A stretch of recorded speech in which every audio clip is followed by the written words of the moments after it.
Jordan Peterson and Brett Cooper sit down for a conversation about long-term marital relationships versus short-term relationships. I don't even know if you could call that relationships, but short-term one-night stands. Is that healthy? Is that unhealthy? Who's more likely to engage in this immature type of activity, men versus women? Listen to the end because I want to share with you the Jewish perspective on this matter. Let's talk about the most troublesome possible thing. So that would be women. So it's very frequently the case for me that if I say anything about how young women might conduct themselves so that their lives would turn out less than dreadfully, let's say, that's when I get the most caustic and vicious YouTube comments. Is that real? No. Absolutely. It's the opposite for me. Well, let's delve into that. Well, you're a female talking to females, and so that has something, because the comments that come my way are often variants of something like, what's this old white guy doing telling us what to do with our bodies? It's like... Well, I meant more in that when I talk about both genders, obviously, but when I talk about men and what I think they could do, that's when I get the most vitriol. I see. Okay. Yeah. So there's probably just a cross-sex thing going here. I'm sure there. Okay, so you're 23. You're married. 22. 22, sorry. Yeah. I don't know why I thought you were 23. Now I'm making you older than you are. 22. You're married. Yes. You have a well-developed career. Yes. Okay, and I presume you're relatively pleased about both those things. Very pleased. Do you have plans for a family? Yes. How soon? I would love it as soon as possible. How are you going to manage it? It's been a lot of what we've been working through right now. My mom is going to move to be near us. Yeah. Which I could not be more grateful for. And my husband truly turned his life upside down, turned his career upside down to make sure that he could be flexible for our family so that he could balance when I am traveling or when he's traveling for work, then I can be at home. But he is running his own business now, which I think he had always wanted to do. And then when we started dating and got really serious, I think he realized, this is something I want to do for our family. I think it pushed him in that direction. Okay, and so why did you decide to get married so young? I guess it's not, by historical standards, it's not necessarily in that current standards. How old is your husband? He is 30. Okay. So, all right. So you married someone who was... So the optimal gap between men and women for age cross-culturally is something approximating 4 years, right? So women prefer men who are older. Yes. This is something to keep in mind when you're looking at, I think, when you're looking at the political opinions of men and women, young men and women. I don't think the right groups to compare are men and women of the same age. I think the right groups to compare are women who are 4 years younger than men and see where they're headed, right? Because, well, for the reasons I just laid out, the peers of young men aren't women their same age or older. Their peers are 4 years younger. I completely. And so my suspicions, and you're talking to, because you're on YouTube, you're talking to a lot of young men, but I think, first of all, where the men go, the women will follow. I think that's how things work fundamentally. And I completely agree with that gap. And then I think ours made sense, being a little bigger because I, owned a home. I'm, already had graduated college. I had a successful, stable career. And so in terms of our stages of life, we were completely compatible and on the same page, as well as our values and where we were emotionally and the things that we wanted in the timeline that we want. But I chose to get married because I believe that it is the best foundation that I could have given my life. I think faith as well. That? Why not single, free, sex in the city girl? No, I'm dead serious. Why not that? I mean, you had the opportunity, right? Yeah. It sounds just awful. Why? It sounds lonely because I crave companionship. Why not one person after another then? What's the meaning in that? It doesn't, that's not diversity. Fulfilling. I have no desire for it. I wanted to get married because... Do you think that there are women who have a desire for that? I'm sure. Well, are you? I'm not so sure. Well, Like, I I'm not think so that sure. I think You that they know? tell themselves that they Yes, do, but I don't think that intrinsically we're not wired for that. I mean, if you go back to, I was talking about this on my show recently, if we think of anthropologically, biologically, men are designed to be able to sow the seeds, to be able to go around. They can have as many children with as many women as possible. Women, it takes 9 months to grow a baby. We have one egg every month. And it's like we protect that. And I think just from that very primal point of view, we are intrinsically designed to seek out one protector that can often. I should offer a correction to that characterization of men. I think that's more radically true of immature men than it is radically true of immature women. And I think the reason for that is the reason you just outlined, which is because women pay a way higher price for sex, that even if they're immature, they're not going to be tilted as far in the direction of short-term mating strategy, let's say. I don't think that's intrinsic to the male nature. I really don't. I think it's intrinsic to the immature male nature. And here's part of the reason I think that. So I studied antisocial criminal behavior for a long time, like 15 years, a long time, especially in terms of its development across the lifespan. And so one of the correlates of delinquent, antisocial, and then criminal behavior for men is multiple early short-term sexual partners, right? So it's associated specifically with a criminal bent. Interesting. Okay, well, but there's more to it too.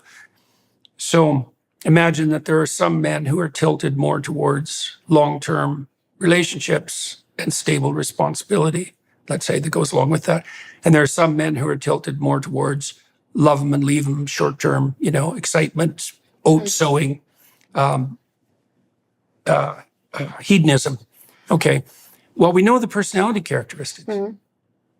So the personality characteristics of the men who preferentially prefer one-night stands, they're dark tetrad types. They're narcissistic. It's all about them, even though they haven't done anything to deserve it. They're psychopathic, so that makes them predatory parasites. They're Machiavellian. They use their language and their actions to manipulate for short-term benefit, and they tilt towards sadism. And so I think all things considered, as I said, immature men and immature women, they tilt towards hedonic, immediate gratification. It's a hallmark of immaturity. And so there will be more short-term maters among men because women are punished brutally for their sexual misbehavior. But thinking that that's an intrinsic part of masculinity, that's a mistake. It's not. It's an intrinsic part of immature masculinity. It's a much better way to put it. Right? It's definitely a better, well, and this is something young women need to know, because when they're allowing themselves, let's say, to be exploited sexually, they're facilitating the dark tetrad types, right? They're facilitating the psychopaths, the narcissists, the Machiavellians. Worse, they're facilitating the sadists.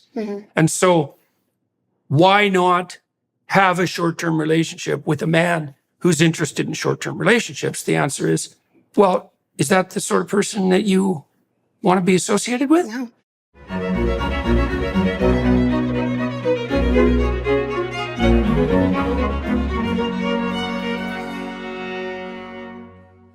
So the way Judaism sees marriage, the way Judaism sees relationships, I don't think short-term versus long-term is the right comparison or the right paradigm.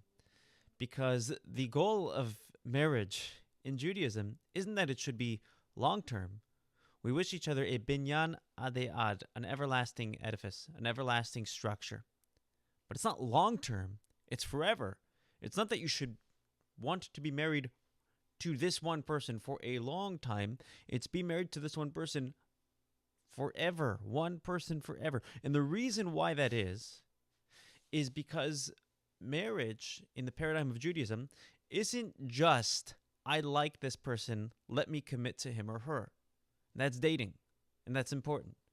But marriage means I am connected with this person inherently, essentially, at our core, And that's why I want this relationship to continue forever. I want to continue to feel this relationship, to feel a connection that already exists.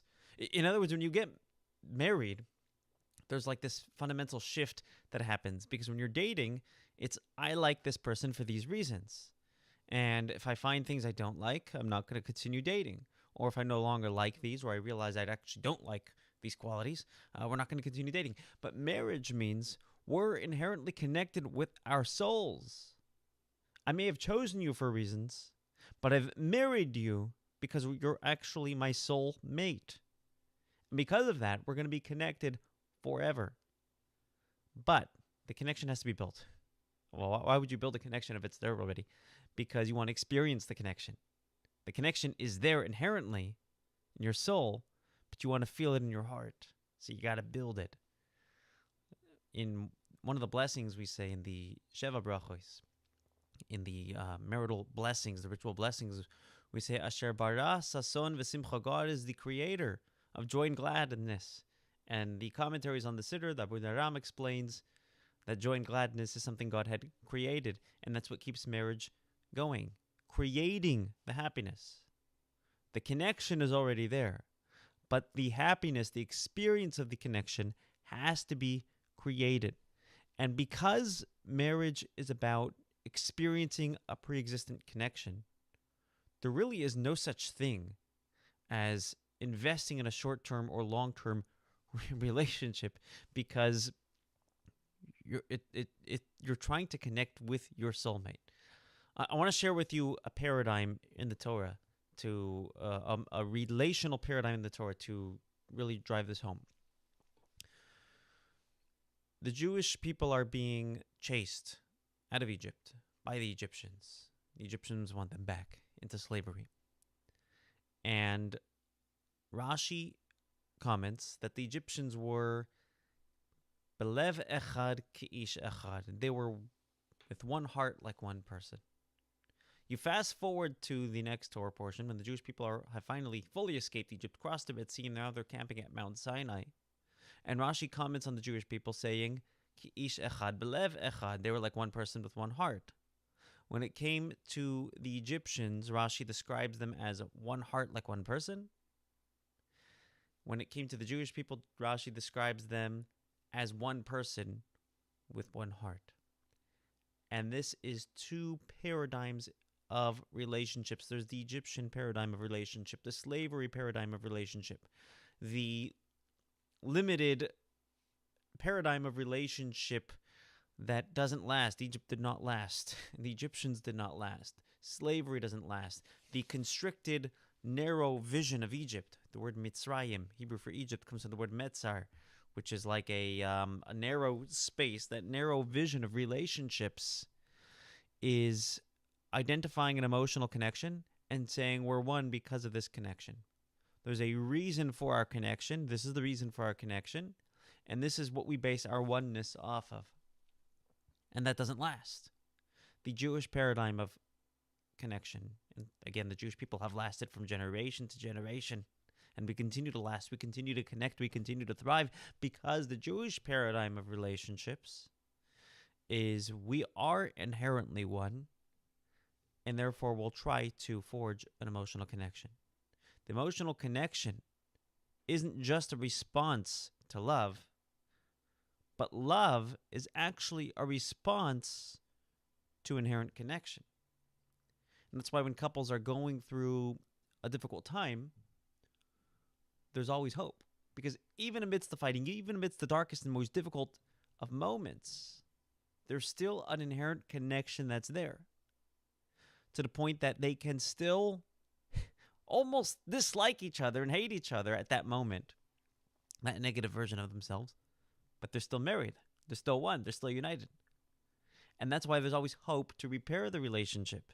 Because however difficult it gets, at their heart and soul, and even deeper than that, they are totally one. They're totally united. They're totally connected. And that's why the goal of marriage is not just that it should be enjoyable for moments, short-term investment, which is considered to be immature. It shouldn't either be a long-term investment. It's an everlasting investment. because the connection isn't just founded on we are right for each other because we feel that it's right. The relationship is founded on a deeper connection, the fact that we are inherently one, and we're trying to just reveal that oneness. We try to do this with God as well.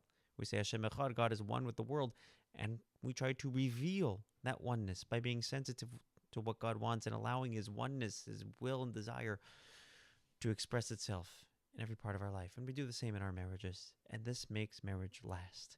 That's my story, and I'm sticking to it.